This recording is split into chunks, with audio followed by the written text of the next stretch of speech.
Well, here we are again with the glamorous, the gorgeous. I don't know, who am I talking to today? Must be your wife. She is I think. gorgeous. That is true. Yes. I'm John Atack, for anybody who has not had the good fortune to find that out yet. And this is my great friend Mike Rinder, and we weren't great friends. There was a period where there was a certain degree of enmity between us. Certain, yes, John. You're very, very certain. I think what you said was that you would have happily destroyed me. Yeah. Well, that was my job, you know. Yeah, yeah, we Yeah, got to do a I job. did my job. I did my job, and No, you now didn't. I'm now still I here. don't. I know. I was going to say I did my job not particularly well, but now here we are, and I don't have that job anymore. So now we're good friends. We are, and that's very important. And yet again, to the naysayers, anybody that wants to criticise Mike for not having revealed everything he's ever experienced and apologised to everyone he's ever annoyed, I'm gonna, give him a. I'm a class 2 auditor. I forgive you. So, Oh well. Now that can you read me the whole, forgiveness routine, and then I'll feel much proclamation, better. power to forgive. Yeah. Exactly. Oh God. Oh, how ludicrous! That came out while I was on the class 2 course back Did in it? late 70s or something, and it just seems so pompous. But then it all is. What can you say? I did it. Yeah. I gave a session to this woman, and I gave several sessions to her, and every time we'd get to what's the definition of the word of, and every word. So she got round it in the Scientology way. She declared herself super literate, so she wouldn't have to have words cleared and stuff. Yes. Oh dear, conjunctions and prepositions, but we won't get into that. The headlines at the moment: the Masterson jury deadlocked. Yes. And Unfortunately, I mean, I feel for those victims having to just continue to wait. But then on the other hand, I was thinking to myself last night, you know, they're just waiting to find out whether they're going to get a decision in their favor. hmm, Danny Masterson is waiting to find out whether he is going to prison for effectively the majority of the rest of his life. yeah, So I would rather be in their position than his position. mm, So it was a small comfort to think about that. But that thing is it's like a Pandora's box. mm, This subject of what happened to these women and what was Scientology's involvement in it and what information has been able to be presented to the jury and what information is not presented to the mm. jury. And as sort of with everything Scientologically touched upon in some way, it becomes complicated. Yeah, And labyrinthine. yeah, I mean, there isn't that. It's sort of it's the kind of calling card of Scientology, complication. Like while pretending that everything is so simple, and Hubbard talking about simplicity and truth and blah blah blah blah blah. Every kind of aspect of Scientology is actually very very complicated, confusing, contradictory, and it's just like this big jumble of mystery sandwiches, as Hubbard liked to call them, which keeps people sort of stuck. Mystified. Yeah. Exactly. But that case is, um, I've been on court TV and other places talking about it a bit, and they're like, "Well, so what do you think will happen if there's a guilty verdict, and what do you think will happen if there's a not guilty verdict?" And I'm like, "Well, I know what will happen if there's a guilty verdict. Suddenly, Danny Masterson will become the shit of the universe, and he was too unethical to uphold the standards of Scientology. And we threw him out 10 years ago. We just didn't tell anybody yet. And he's like, he's a thief and he's a this and he's a that. We had endless problems with him. He couldn't live up to our standards. So, it's no surprise to us what happened. Mm. And if he's found not guilty, it will be, oh my God, there's been a conspiracy to try and smear Scientology by prosecuting this poor innocent man for crimes he didn't commit. And this was all put together by Leah Remini and Mike Rinder, who Mhm. got these women together and concocted a story to present to the media and then brought pressure on the district attorney's office.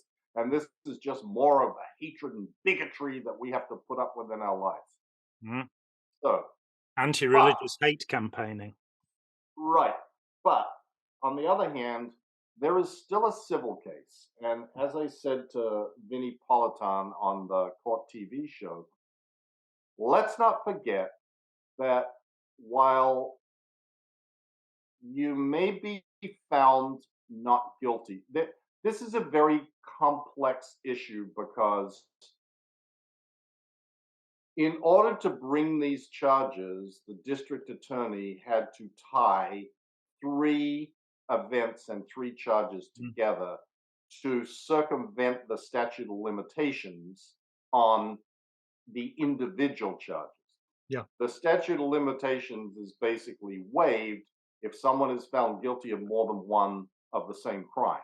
Yeah. And so the jury has to find that he is guilty on 2 out of 3 of those charges, and preferably 3 out of 3, Mm. because nobody's really figured out what happens if there's 1 out of 3. It's like he's found guilty of raping someone, but it's not really a valid guilty verdict. Because the statutes run out. Yeah. but I just don't get how that's going to work if that happens. And so far, any of the lawyers that I've talked to are like, yeah, I don't think they thought it through very well when they implemented this law. I don't think anybody quite contemplated how this might go down. But there comes after this, no matter the outcome in the criminal case, a civil case. Mm. And the And standard is quite different, isn't it? You have beyond a reasonable doubt for a criminal case and the balance of probabilities for a civil case.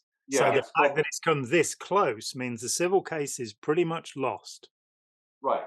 It's at the standard in the United States is the preponderance of evidence. Mm. Um, and as I said to Vinny, we nobody can ever forget what happened with O.J. Simpson. O.J. Simpson was found not guilty in his criminal case and then absolutely smashed in the civil case.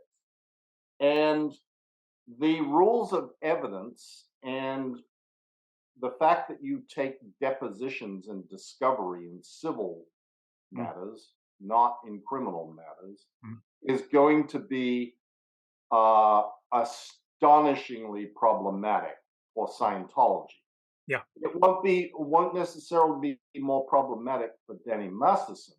It'll be because the testimony of his victims is what it is. That exists. It's being testified to in court, and that sort of is held in place. But they haven't heard any testimony from anybody who talked about the cover up or the witness intimidation or and even when Lisa Marie Presley was going to be called as a witness Mm. because she was someone that was contacted in order to get her to try and persuade someone not to bring charges or to like take it easy or whatever it was that she was going to testify to, and the judge said, well, no, that's going into Scientology too much, and so you know she can testify, but she can't talk about Scientology. Well, she doesn't have anything else to talk about. So, but there are a bunch of circumstances and witnesses like that that will be part of a civil case. Mm. And that is going to be a nightmare for Scientology because what happens in cases like this, it was very funny, John. Scientology they put out some press statement. They said, well, if anything untoward had happened with Danny Masterson and covering up evidence and blah, blah, blah, that was on Mike Rinder's watch. So he's the one responsible for it. I'm like, well, that's an interesting admission. I never knew anything about this Danny Masterson case or it wasn't a case, it was incidents that had been reported to Celebrity Center. I wasn't a part of any of that at that time. I knew nothing about it. I found out all about this many years after leaving. But I found it fascinating that Karen Powell, aka David Miscavige, put out a statement saying that if this had happened, that this was something that I was in charge of, basically saying the Office of Special Affairs are the ones that would handle something like this. And I responded and said, well, while I didn't know anything about what happened there, I can tell you exactly what the policy, pattern, and practice of the Office of Special Affairs is with a matter such as this. Keep everything internal. Round up every witness. Make sure that they don't talk to law enforcement. Make sure that if anybody is contacted by law enforcement, that they have a lawyer who represents them and that the lawyer speaks. I mean, this is standard pattern and practice of Scientology.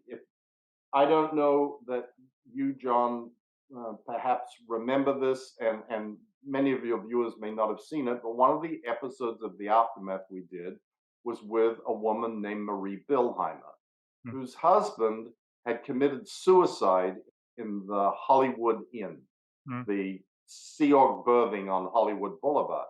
And Marie described, here is how this went down. The OSA people were there all over it. Anybody who had seen the body, anybody that heard anything about it, were all rounded up by OSA, and they were kept from disclosing any information to the police. I was told not to say anything.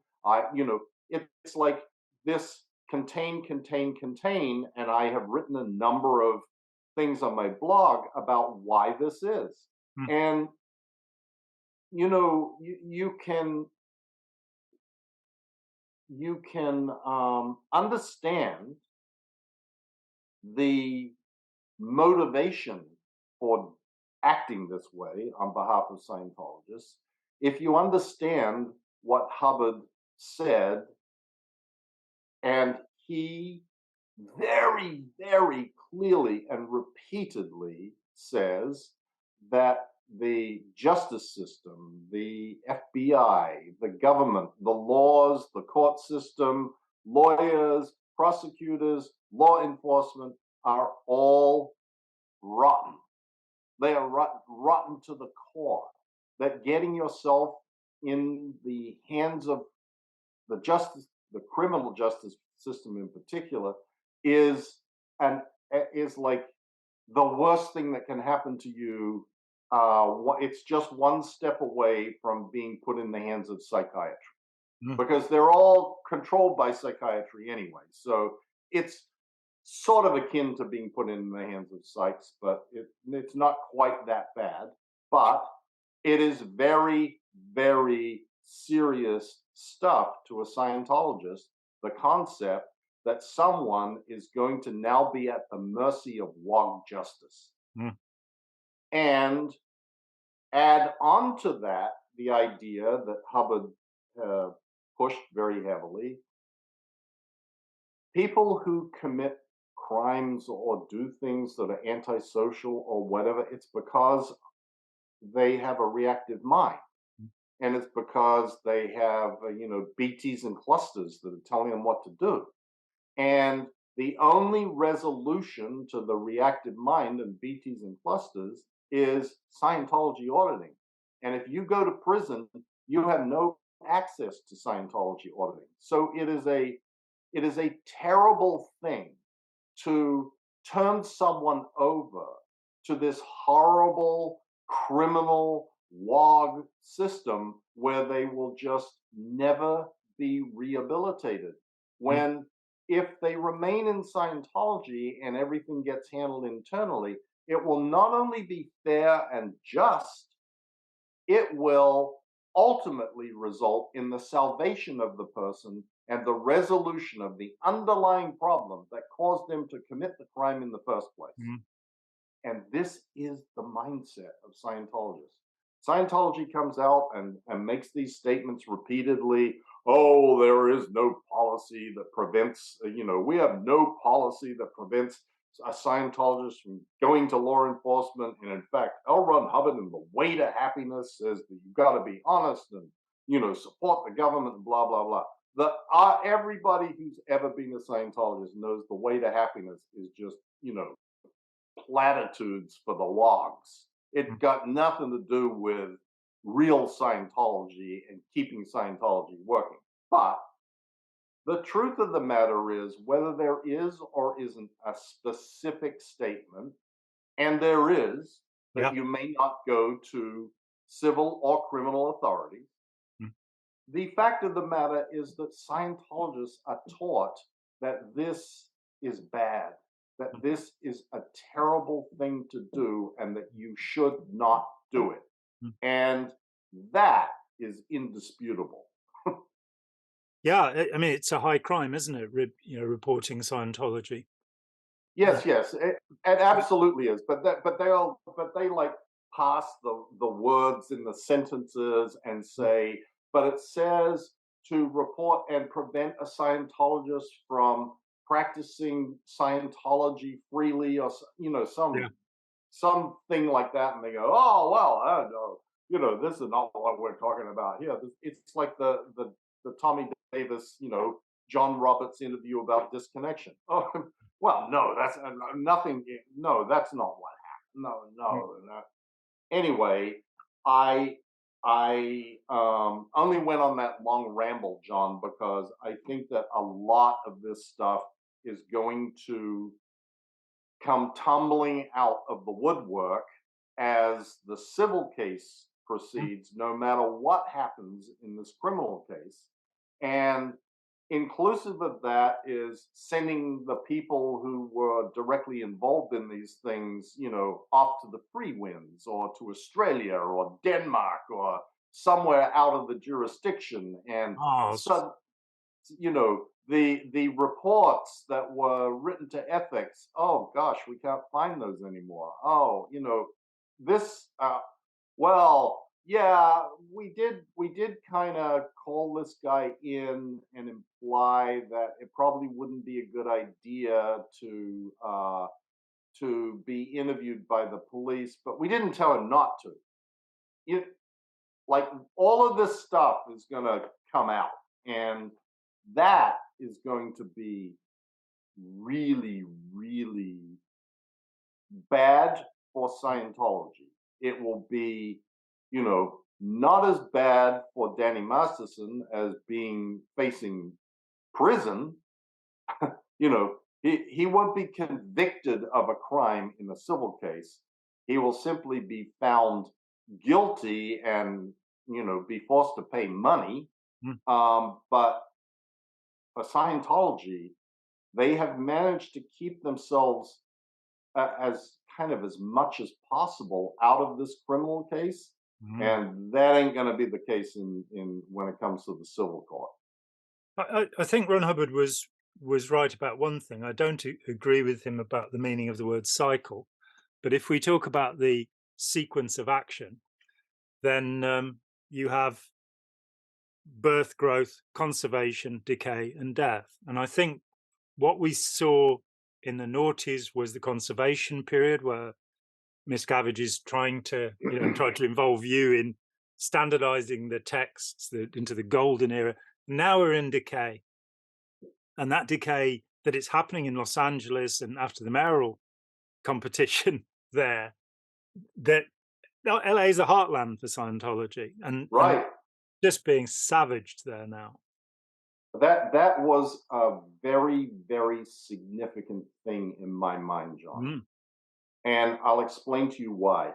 Yeah. I have long said that just like you were talking about the you know birth, the growth, etc. There is a pattern that matters in society sort of tend to follow, Mm, and you see it in the United States with the civil rights movement, and then with gay rights mm. and marriage equality and rights.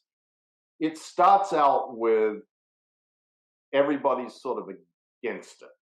Like, then you have some people that come and start speaking out and going, well, this is wrong to be I'm going to anti. sit on the place in the bus where I want to sit. Exactly. Rosa That's Parks. exactly. And then you start having people that sort of stand up for those who are standing up.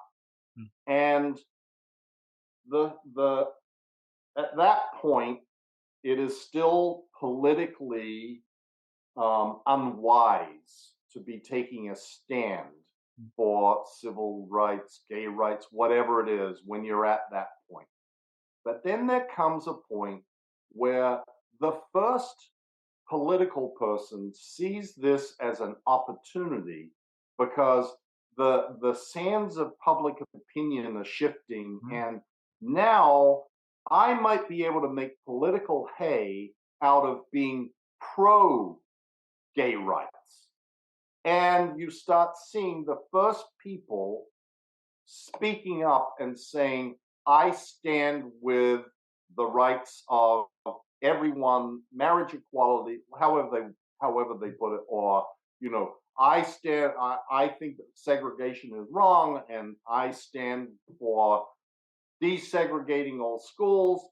And pretty soon that becomes what is everybody now wants to jump on the bandwagon, mm. and you end up in the position of the complete opposite. Now it is political suicide to come out and say, I'm a racist or I'm anti gay. No politician, whether they believe it personally or not, they will not come out and say that.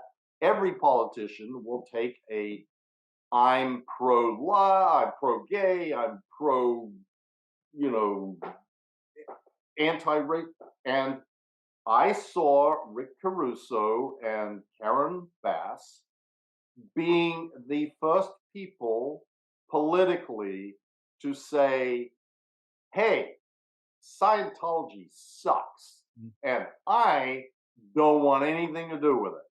And this is to me, it was a huge watershed moment, Yeah. because we're going to start seeing more and more elected politicians say, I'm not with Scientology. Mm.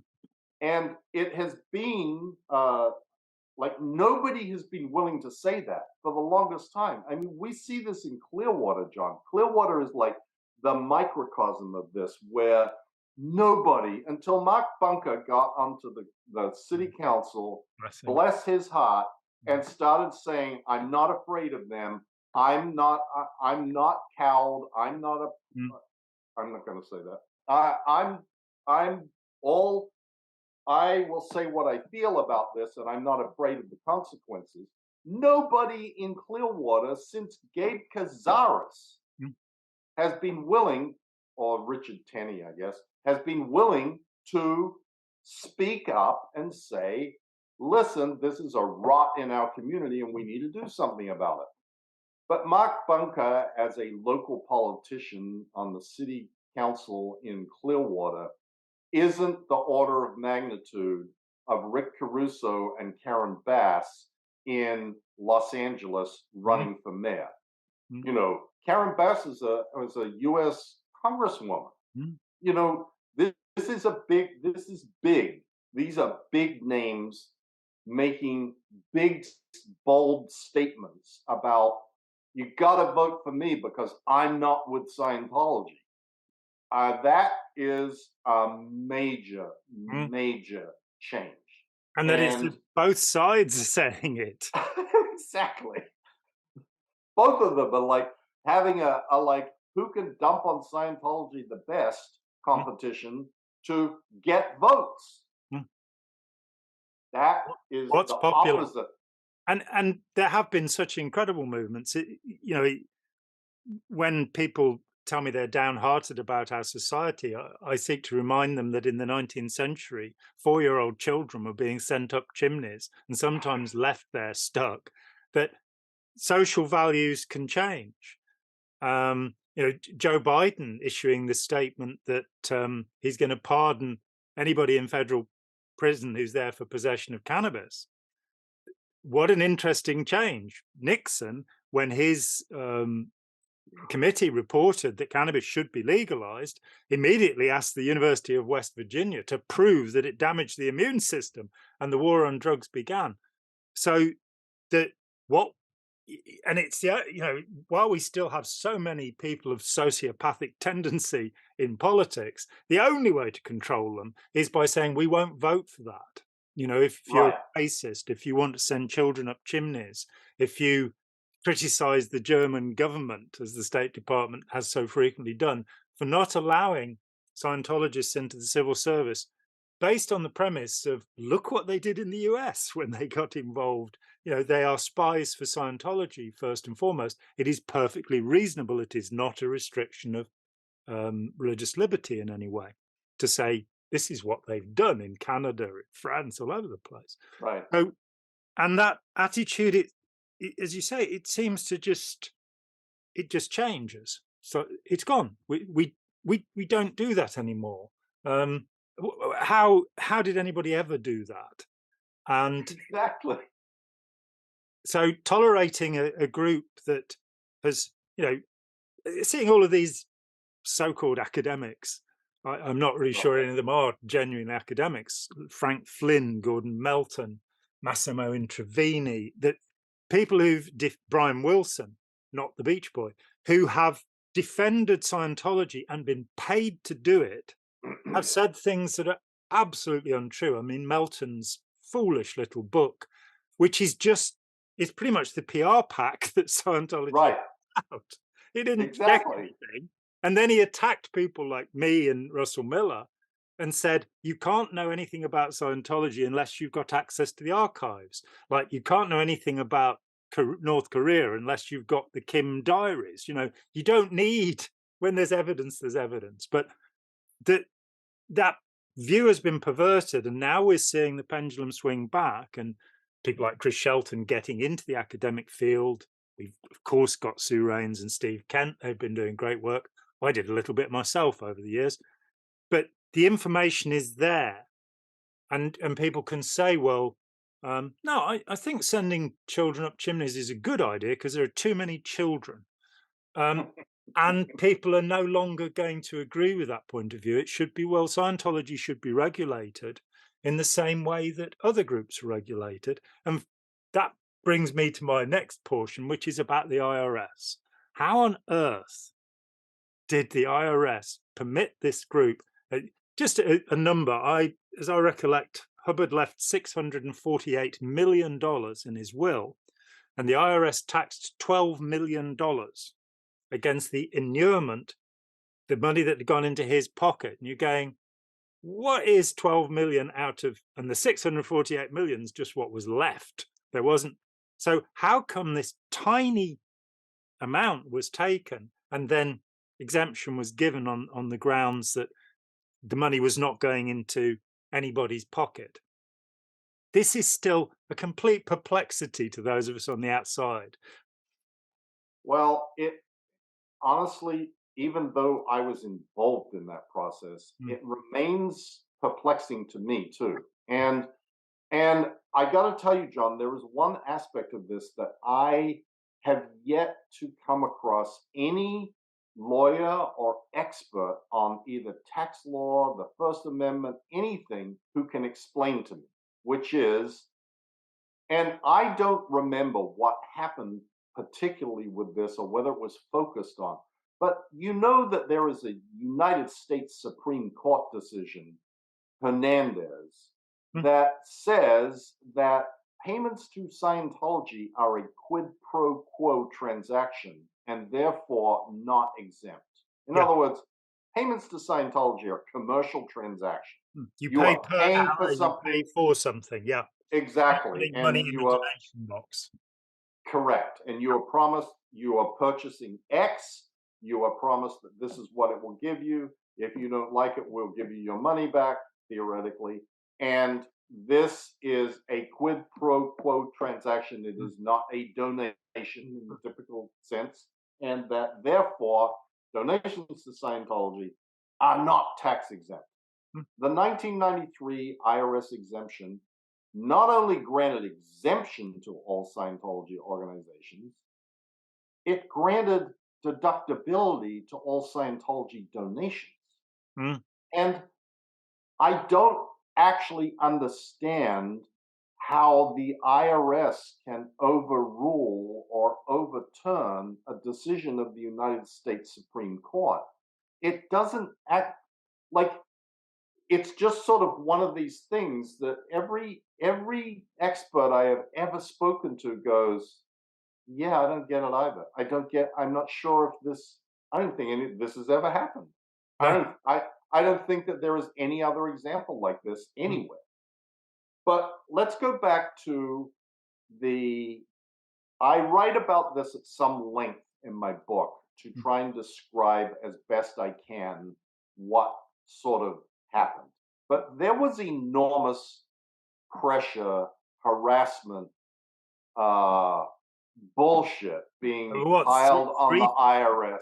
3,000 suits brought against the IRS and its members? I'm not sure really how many there were. There were a lot of Lost Freedom of count. Information Act. There was a lot of, Hernandez was like the exemplar case that was chosen that went to the U.S. Supreme Court, but all sorts of other people Mm, filed lawsuits saying, you're discriminating against me on the basis of my religion because my deductions, blah, blah, blah, blah. There was all sorts of lawsuits about attempted audits and demands for documents that the IRS had engaged in and freezing of bank accounts and et cetera, et cetera. mm, But that wasn't even, I don't believe that that was really the biggest factor.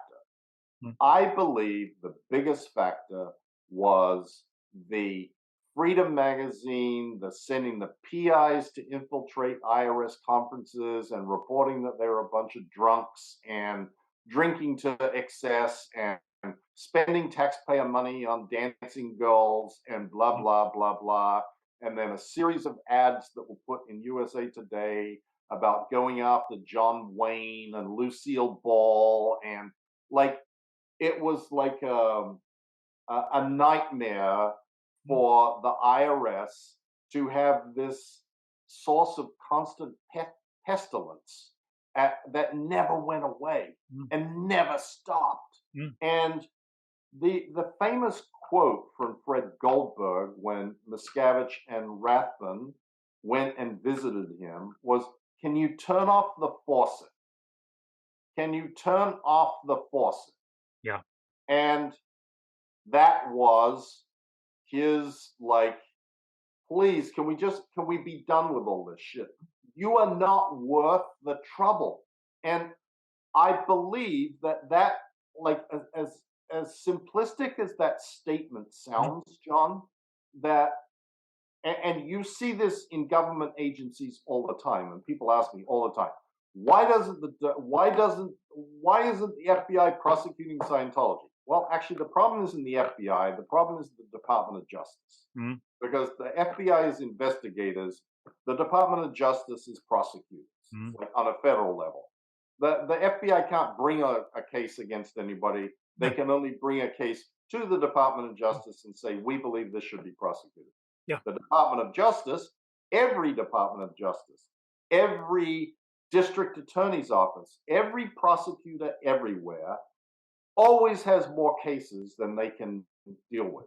They are always overloaded, and they always have to make a decision.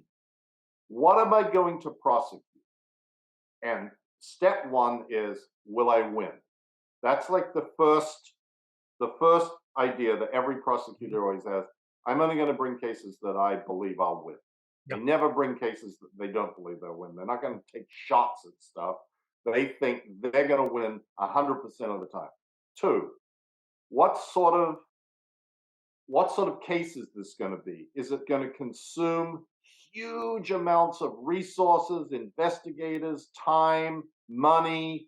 Is this going to be, are we going to do this and instead of prosecuting for drug smugglers? Or are we going to prosecute the four drug smugglers? And then the third equation is, what is going to get me the greatest PR value? Am I going to get good media? Am I going to get political air cover and support for prosecuting drug smugglers or prosecuting Scientology? Just Mhm. get back to Scientology. And a lot of these guys go, I have pressure from my constituents who are, you know, conservative, Christian. They don't want any religious organization to be prosecuted Mm. because they believe that they are the bulwarks against the slippery slope. If they come for them, they're going to come for us next. And so this decision becomes a kind of a almost foregone conclusion when it comes to Scientology. We Yep. don't want the hassle. We don't want to have to devote the time. We know it will be appealed for 10 years hence. It'll be the last case that I do. And interestingly, in the case of the IRS, the person who was appointed to be in charge of the little group that reviewed and finally granted tax exemption was a guy named John Burke, a very decent man. He Mm. was the deputy commissioner for exempt organizations, I think, and due to retire the Mm. following year. He was at the very end of his career. He had absolutely nothing to lose or gain. He was like a politician that knows that this is their last term, so they're not going to be around for any of the outcome or the fallout of what they do. They're just going to go head for the country and live quietly ever after. And notably, John Burke has never spoken to anybody about anything that ever happened. I Ever. believe he's refused subpoena, even. I I don't. I'm not He's sure. Maybe. evaded subpoena. Nobody has managed to get a subpoena to him because there were various, nothing to do with Scientology. There were various organizations that are concerned about taxation, and they Right. tried to get him into deposition and couldn't. Right. And Can't come. there was in fact a pretty famous case called the SKLAR, SKLAAR, of a couple of parents of children who attended parochial schools Mm. and said, if Scientology can deduct their shit for going to do the study course in Scientology, we should be able to deduct it for our kids going to a parochial school. Mm. They lost. They lost. Yeah. In any event, there was another event that happened in early 1993 that had a significant unspoken impact on what the government was willing to do with respect to Scientology. Mm. Waco. Yeah. This was a complete nightmare Mm. for the United States government. Mm. And I believe they became, just in general, so gun shy of fringe religious organizations and intruding into that it just was like almost, we throw up our hands. We're not going to get involved in any of this stuff anymore. Like until someone comes along and can show us that there are, people being shot on video, bullet to the side of the head on a video, we're not getting involved. Mm. And I believe that had a significant impact Yeah. on whether the IRS granted Scientology exemption or not. Mm. Look, the $12 million from the Church of Scientology of California was about all that the Church of Scientology of California had left. It was 12.5, I think. Yeah. About all that the Church of Scientology had left at the time, because the Church of Scientology of California had basically been gutted because there were judgments against the Church of Scientology of California from Larry Wallersheim. There was tax assessments. There was all this stuff. So the Church of Scientology of California had basically been slowly and somewhat quietly divested of its assets so that it didn't really have anything left.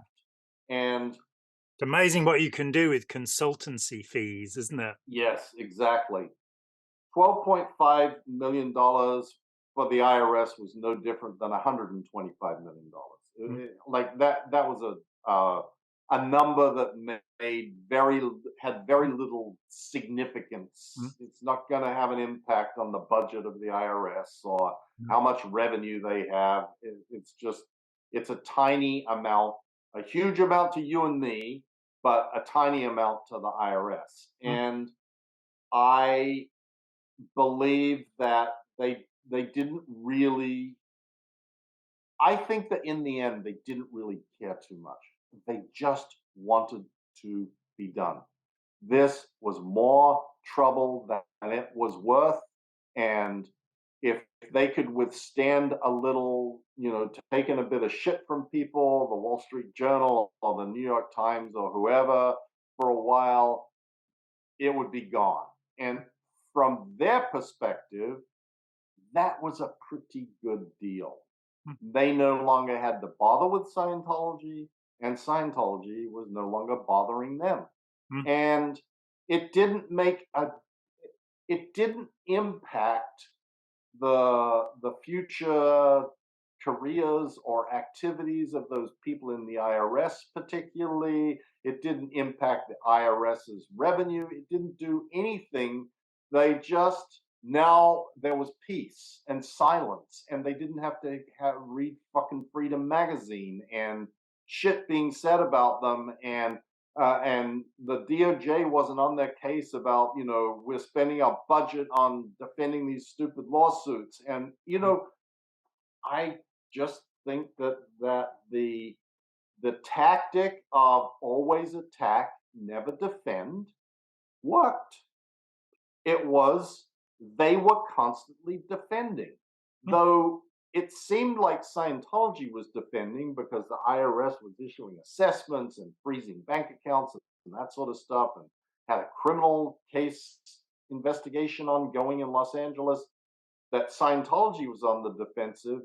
From the perspective of the IRS, they were constantly on the defensive. Scientology was constantly attacking them. It was a full-time occupation for a whole bunch of people. Stacey Brooks Young was one of the main people that was involved in this, Yeah. and had worked on. She was the Freedom editor, and she was in charge of the tax.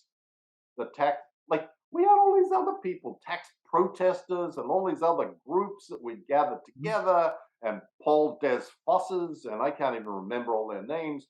These random people who were former IRS agents that would come out and tell terrible stories about how horrible the IRS is. And, nobody likes the IRS. No, Nobody likes. there's got no reputation to lose. Exactly. So Scientology versus the IRS, for once, we were like the good guys. Mm. I mean, seriously. Oh, And yeah. that is how the IRS perceived it. Mm. That they were being put upon by these damn yapping dogs that just would never let go of their ankles, and they just got tired of having bloody ankles and went, okay, we're done with this. We don't need this crap anymore. And honestly, that is my best assessment, because if you look back at the record of all the questions they asked and all the documents they demanded, and the answers to the questions that we provided to the IRS, holy tamale, some of those answers are so transparently bullshit. Mm. And they, as long as they had something that they could satisfy themselves with, they sort of took everything. Mm. You know what I mean? It's like Yeah. they were in the mood to find what they wanted to find that would justify them being able to go, okay, we're done with you people. Yeah. Yeah, it's a cost benefit analysis, isn't it? That mosquitoes are extraordinarily annoying, but we have these mountain lions that we also have to deal with. And Yes. yeah, I only had contact with the IRS once. You know, I'm sad to say the Tenyaka Memorial and the World Bank conspiracy never approached me or gave me anything. And Oh, you need to get in with the APA. yeah, They write me checks every week, John. yeah, I would think. I'll put in a good word for you. Oh, that's great. Thank you. So I only had one contact with the IRS. That was, I think it was 1991 in Reno, Nevada. And I was working on something for the incredible Bill Jordan, which is the only time I worked with him too, who'd lost his gold mine to some green raiding Scientologists. But he arranged this meeting with this IRS agent who was incredibly cagey, which, given I'd written a book about Scientology, you know, it should have been held. But when he decided I was okay, he said, Scientology is the first case in which the IRS have assigned 1,000 agents. So they had had more people involved with investigating Scientology than any other corporation or individual. And as you say, in the end, what are they going to get from it? The revenues from Scientology are trivial compared to those from Coca-Cola and Apple. The annoyance, as I say, I read that on the day after the decision, 3,000 court cases were dropped. So, you know, adding that together over the years, there is no organization in history that was ever as litigious as Scientology. You know, Correct. and so the purpose of the suit is not to win, but to harass, as L. Ron Right. Hubbard said. And you're up against that, and you're going, well, what does it matter? You know, we can prosecute 1,000 cases, or we can go after Scientology and prosecute one other. So an injustice was done, most certainly. And it meant, you know, when Tony Ortega interviewed the two PIs who, for 24 years, had been following Pat Broker, and they were asking for the final installment on an $11 million bill. And you go, this is money that was tax exempt, that was being paid Yes. to do this, you know. Yes. And that's what's going on today. I mean, you know, in the United States, every US taxpayer is subsidizing the activities of Scientology. Yep. And that includes, you know, paying for, you know, thousands and thousands of URLs to make sure that they've got every one that can be used against anybody that they ever want to use it against, Mm, and hiring private investigators to hack Tony Ortega and me, mm, and you know, hiring private investigators to follow people around, and it's crazy. mm, It this and this is, I think that we've talked about this before, John. The the the violation of the IRS rules and regulations with respect to exempt organizations mm, is primarily, let's put aside the commerciality, mm, because that's something that has, you know, has been, is a much more a much less black and white issue in my mind, simply because of all the precedent that has been set in the United States about how much money and what it can be spent on and how you go about collecting it. I mean, if you watch some of these Christian TV evangelical people, they are every bit as rotten, hard sell, uh, promising that you send me your last dollar and you'll suddenly, Jesus will make you wealthy and give you everything that you need. And, you know, these guys fly around in their private jets and have, you know, $20 million mansions. And it's like, and this is all okay according to the laws in the United States. And, you know, so that's a rough in my mind, that is a rougher thing to ever get the IRS to overturn Scientology's exemption on. But what isn't is the fact that in order to qualify for and maintain your tax exempt status, you must not be in violation of this vague thing called public policy. Yeah. And public policy is essentially the idea of what's acceptable and normal in society. Mm. And unfortunately, the way the world works in the United States, the interpretation of what public policy is based upon lawsuits, Mm. the precedent that is set in lawsuits. And Yep. there's really only been one major challenge to the IRS revoking exemption on the basis of a violation of public policy, and that's a case called Bob Jones University, Mm. which went all the way to the United States Supreme Court. And Bob Jones University is a very, very sort of fundamentalist Christian university, and they had a racially discriminatory policy of admissions. Mm. Yep. And the IRS revoked their exemption, and they fought it all the way to the US Supreme Court. And the US Supreme Court said, hey, in this day and age, you can believe anything you want. If you don't want to have, racial minority representation in your university, you are perfectly welcome to do that. However, public policy in this country is that we don't segregate, we don't judge on the basis of race. Mm. And so therefore, the IRS is absolutely correct in revoking your tax exempt status. Yeah. You can keep doing anything you want. We're not saying that we're going to step on your religious beliefs and practices. Mm. All we are saying is this is a violation of public policy, so you don't have the right to having a tax exemption. Yeah. And the IRS is perfectly correct in revoking that. You go on doing what you do, believing what you believe, dealing with things the way that you want to deal with them. We just agree the IRS doesn't have to grant you exemption on that basis. Unfortunately, it has now become sort of, accepted wisdom that a violation of public policy is only happens when you are racially discriminatory. Mm.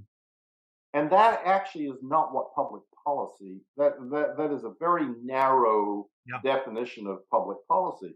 Certainly, it cannot be true that an organization is granted exemption, and the fundamental theory of tax exemption is that the government grants tax exemption to organizations that perform services that the government otherwise would have to perform.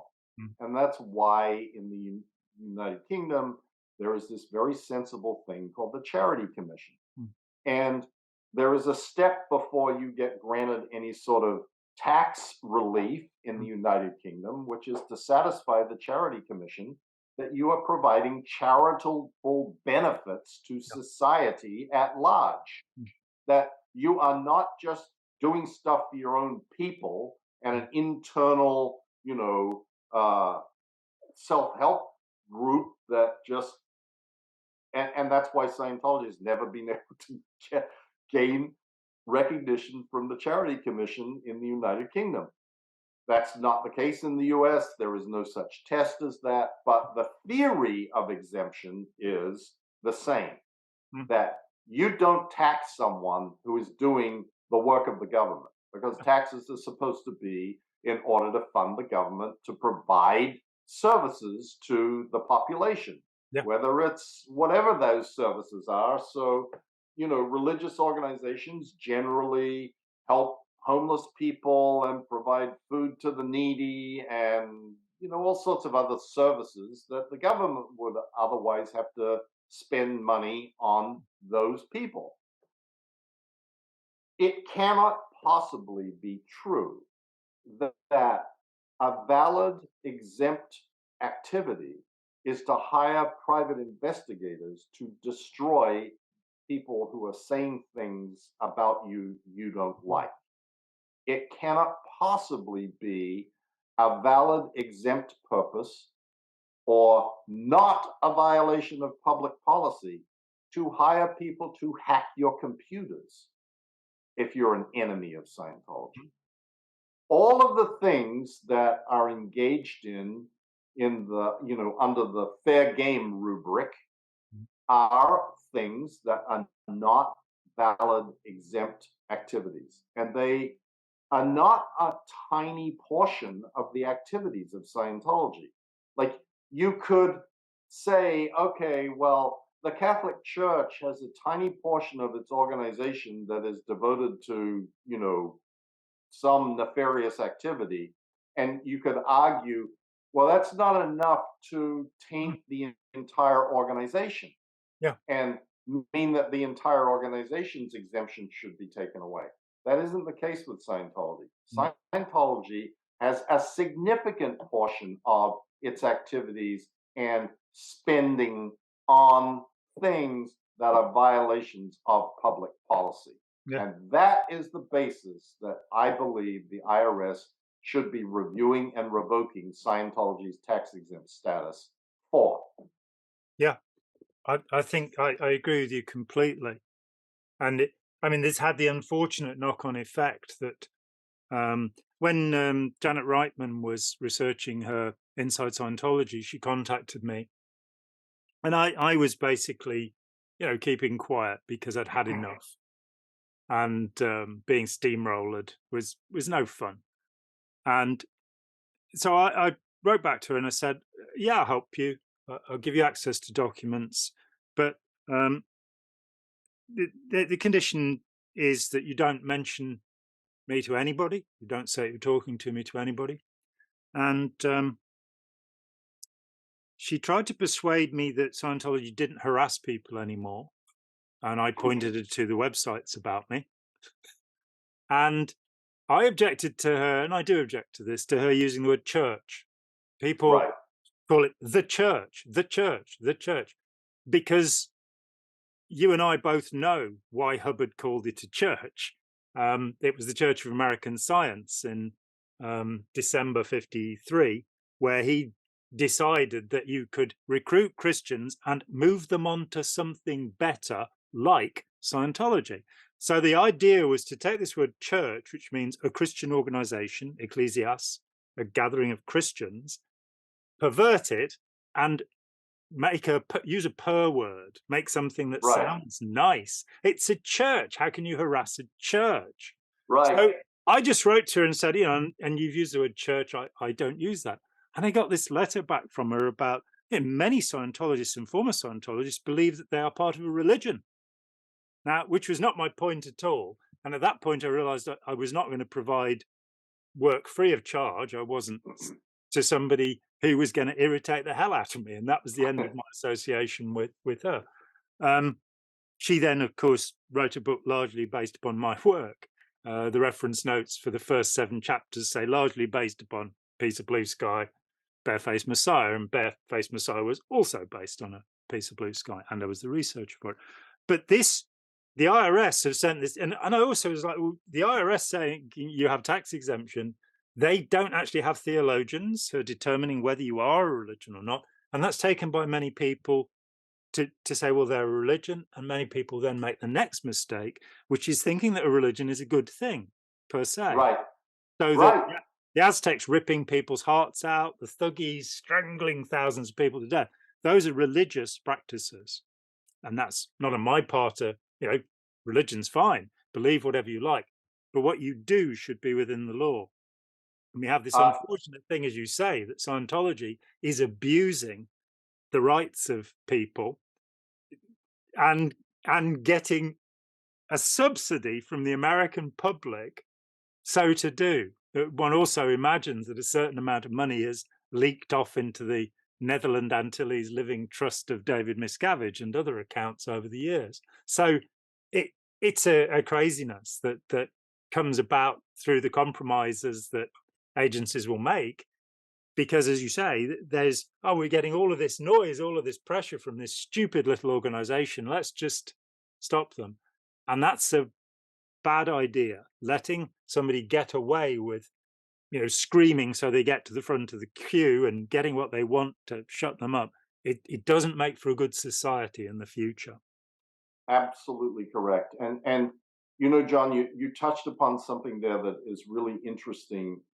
I referenced the Charity Commission, which I think is what should be instituted in the United States. Yeah. But there is this weird kind of twilight zone in the United States of, because of the First Amendment and the separation of church and state, you may not have government agencies making determinations about religious belief and practice. And there is no means of achieving, quote, religious recognition in the United States. That's right, yeah. Like in a lot of countries around the world, you can actually get a formal government like document that says, we recognize you as a religion or as a legitimate religion or something under the law, and therefore you qualify for X, Y, and Z. There's no such thing in the United States. The only thing there is the granting of tax-exempt status under the religious exemption statute by the IRS. And there are these criteria that they lay out, and you say they don't have any theologians. I mean, the criteria are pretty bizarre. I mean, you have to have a congregation. I think belief in God is one of them, even though they do grant exemption to Buddhists, but they don't really understand the concepts of what people believe about God or don't believe. But it's kind of Christian-centric, oriented, like this is what makes a religion, including the fact that you're not a member of some other faith at the same time, which Scientology has a real problem with. We're eclectic. And in fact, the answer to the question about that is contained in the IRS record, and I put it on my blog a few times. It is the most sort of self-incriminating statement. It says, well, yeah, we don't believe in that. As you progress through Scientology, it's expected that you become exclusively a Scientologist, and that your other religious beliefs and practices will be replaced by Scientology. And of course, every time I see Jeff Pomerantz doing his latest video decrying the hatred and bigotry in Los Angeles against Scientology by Rick Caruso, and he stands there and says, I'm a Jew, and I have been a Jew since 19 and the bigotry and hatred you would not see, they were up. I mean, it's like Scientology keeps pushing this line that you can be a Scientologist and a Christian or a Jew or anything else, and they go out and actively promote this, and it is completely contradictory to what is said in the IRS exemption proceedings documents, where all the 1023 application, where all the questions were asked and answered. They've got the same problem. The statements in there about refunds are like, oh my God, this is what they represent. This is what we represented to the IRS. Oh yes, refund. They're not just part of our policy. They are a matter of sincere religious belief that we would be out exchange if we took money from someone and they were dissatisfied and we did not return it. Okay, that's really nice.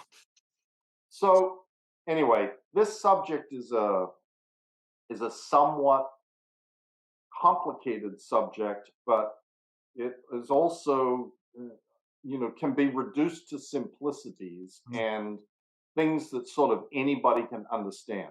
Eventually, I am sure, John, there are going to be some politicians who are going to decide that this is a good cause for them to take on because it will get them votes. And when that happens, you will see the IRS act, because the thing that motivates the IRS, or there are three things that motivate the IRS. One, political pressure. Two, budgetary pressure.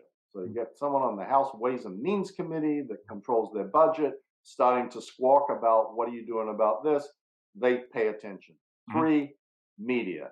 New York Times and Wall Street Journal primarily, if they start getting shit on by those two media in the United States, or 60 Minutes or something, they start going, uh-oh, we better get our shit together, we better start acting. So we keep persisting until we get to the point where that happens, because in my view, ultimately, the real Scientology is in decline. The end will come very much sooner should their exempt status be revoked, and not because of the money, but because of the transparency that then makes possible. Right now, there is absolutely no transparency on their finances. Nobody has to report anything. They can take in as much money as they want. They can tell people they're spending it on saving starving children in Africa and increasing the education in Thailand and blah, blah, blah, blah. And nobody ever knows whether they really are or really aren't, and how much money is being taken in, promising people that you give us $1 million this week and we're going to be sending relief to the poor victims of the hurricane in Southwest Florida. And then if what happened to the money once it was collected was made available publicly, you would see Scientology either starting to spend a lot of money to do stuff that they should be doing already and promise that they're doing, or people stop giving them money because they go, I gave you $1 million and you sent a case of water. Like, that's a lot of water for $1 million. So anyway, this is my rant for today. It's been fantastic. You've given so much information clarifying that the situation, both with the Masterson case and with the IRS. So I am tremendously grateful for that. And we will reconvene sometime after the festive season, I hope, and explore some further ideas. Yes, sir. Absolutely. It's always a pleasure, John. Seriously, it's always a pleasure. It's great. Thanks so much, Mike. All right. Hi, John here. Thanks for watching. We'd appreciate it very much if you would click like, as well as subscribe, and click the bell for notifications. Every dollar helps, and we welcome new patrons on Patreon, or you can make a one-off payment with any currency through PayPal. Thanks so much.